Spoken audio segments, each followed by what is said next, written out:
right, imagine walking into your apartment building one day and seeing two guys decked out in tactical gear, carrying high-end weapons and flashing law enforcement badges. They talk like feds.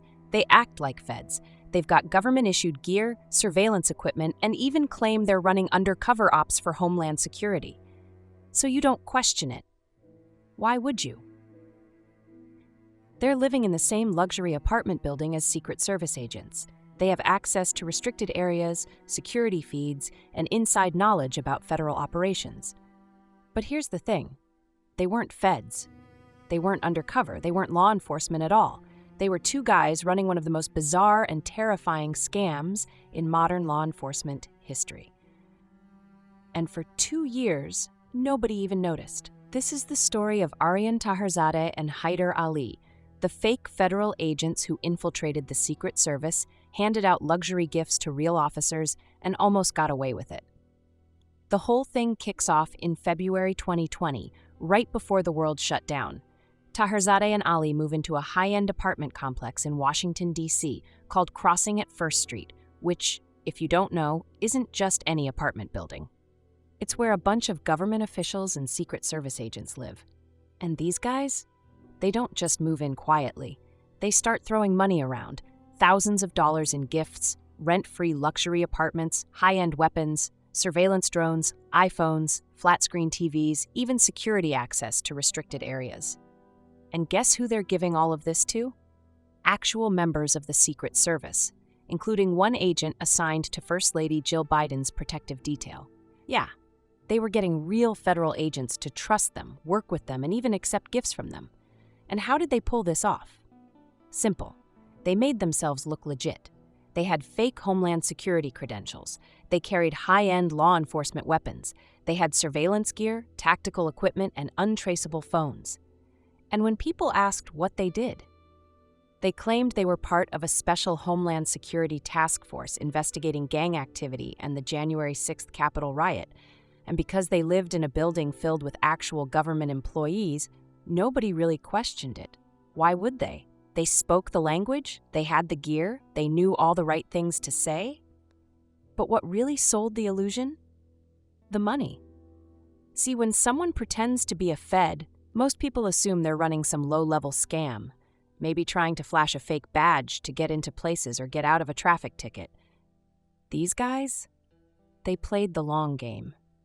Taherzadeh personally paid for 2 Secret Service agents' entire apartments, covering their rent in full. He even offered to buy an assault rifle for one of the agents. He wasn't just tricking people, he was making them feel like they owed him. And the craziest part? This went on for 2 years.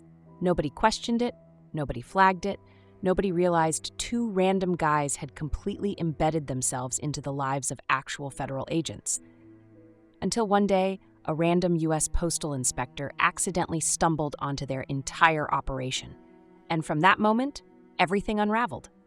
Real quick, if you like this story so far, go ahead and like, comment, and hit that subscribe button. It helps more than you know, and trust me, you don't want to miss what's coming next on Tailscape. All right, back to it. So it's March 14, 2022, and a random U.S. postal inspector is looking into an assault case involving a mail carrier at the same luxury apartment complex where Taherzadeh and Ali have been running their scam. Now, this should have been a routine investigation. Some postal worker reported getting assaulted. Basic stuff. But when the inspector starts asking questions, the residents start volunteering some insane information. They tell him, oh yeah, those 2 guys, they're feds, Homeland Security or something. They run all these secret operations, have cameras all over the place, and even have files on people in the building. And the postal inspector is just sitting there like, wait, what? None of this makes sense. Since when do Homeland Security agents live in luxury apartments and hand out free stuff to government employees? Since when do they pay the rent for Secret Service agents and hand out surveillance equipment like candy? So the inspector starts digging, and what he finds doesn't add up. There's no record of these guys working for Homeland Security, no record of any special task force like the one they described. So the inspector calls the FBI, and that is the beginning of the end.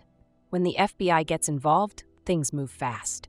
Agents surveil Taherzadeh and Ali for weeks, watching their movements, tracking their purchases, and figuring out exactly what they've been up to. Then, in early April 2022, they make their move. SWAT teams raid multiple apartments, including the luxury units the fake agents were living in. And what they find is absolutely insane. Inside their apartments, the FBI discovers a massive stash of tactical gear, surveillance equipment, and high-powered weaponry. Body armor, gas masks, zip ties and handcuffs, sniper scopes and disassembled rifles, drones, police training manuals, breaching equipment, secret files on government employees. It wasn't just a couple of fake badges and some cosplay gear. These guys were stockpiling. And the worst part? They had detailed information on federal agents, defense officials, and even members of Congress. These weren't just two guys pretending to be law enforcement for fun. They were embedded deep inside Washington, D.C., living among real agents, gathering information, and positioning themselves as if they were actually running an operation. At this point, the FBI doesn't know what they were planning. Were they running a long con to steal classified information? Were they working for a foreign government? Or was this just some elaborate fantasy that got out of control? Nobody knows yet. But what they do know, these guys were a serious security risk. On April 6, 2022, Arian, Taherzadeh, and Haider Ali are arrested. And when the FBI finally starts questioning them, everything gets even weirder. The FBI has both suspects in custody. And now, they need to figure out what the hell just happened. Because let's be real. Two guys pretending to be Homeland Security agents, handing out free rent and tactical gear to real Secret Service officers, and stockpiling weapons in Washington, D.C., that's not just some scam. That's a national security crisis. So agents sit them down and start pressing for answers. Taherzadeh? He folds almost immediately. He admits that everything was fake, the badges, the credentials, the weapons, the entire story about working undercover for the Department of Homeland Security. All of it was a lie. But when the agents ask why, his answer is completely ridiculous. He claims he was just trying to ingratiate himself with law enforcement, that he wanted to be part of their world, so he started playing the role. But the feds aren't buying it. Because what about the weapons, the surveillance gear, the secret files on government employees? And that's where things get even stranger. Because then there's Haider Ali. Now, Ali doesn't talk as much as Taherzadeh. But when investigators start looking into him, they find something deeply concerning. Ali had traveled internationally multiple times, including visits to Pakistan and Iran. He had a visa indicating ties to Pakistan's government, though no one could prove if he actually worked for them. And suddenly, the entire investigation takes a terrifying turn. Because now, the FBI isn't just looking at two con artists playing dress-up. They're looking at the possibility that at least one of these guys might have been working for a foreign government. Were they infiltrating U.S. law enforcement on behalf of another country? Were they gathering intelligence to sell to foreign operatives? Was this some kind of long-term espionage operation? Nobody had answers, and the suspects weren't giving any. Meanwhile, the fallout from this case is immediate. The Secret Service, which had agents literally living in the same building as these guys, is humiliated. The fact that these fake feds were able to ingratiate themselves into actual law enforcement circles, gain access to restricted areas, and befriend people in high-level government positions, that's a catastrophic security failure. Within days of the arrests, 4 Secret Service agents are placed on leave, including the one assigned to First Lady Jill Biden's security detail. The agency launches an internal review to figure out how they let this happen, and the U.S. government absolutely scrambles to contain the damage. In August 2022, Taherzadeh pleads guilty to federal conspiracy charges, along with unlawful possession of a high-capacity ammunition magazine and voyeurism. Because, turns out he was secretly recording women inside the apartment complex.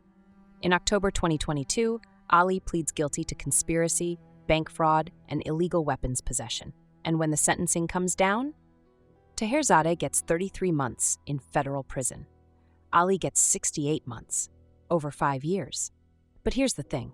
We still don't know the full story. The U.S. government never publicly confirmed whether Ali had actual ties to foreign intelligence agencies. Taherzadeh's motive, claiming he just wanted to feel important, never fully explained why they were stockpiling surveillance equipment and firearms in a building filled with Secret Service agents. And most disturbingly, nobody knows how deep this could have gone if they hadn't been caught. Two random guys completely infiltrated a federal law enforcement environment and handed out money, weapons, and equipment to real officers. And it wasn't a government security team that caught them. It wasn't a classified investigation that exposed them. It was a random U.S. postal inspector looking into an unrelated assault case who accidentally stumbled onto one of the biggest security failures in recent history. Just imagine what could have happened if that postal worker never asked any questions. That's the story. Now I want to hear what you think. Drop a comment below. Let's talk about it. And if you liked this video, make sure to hit that like button, subscribe, and turn on notifications so you never miss a story. Thanks for watching. See you in the next one.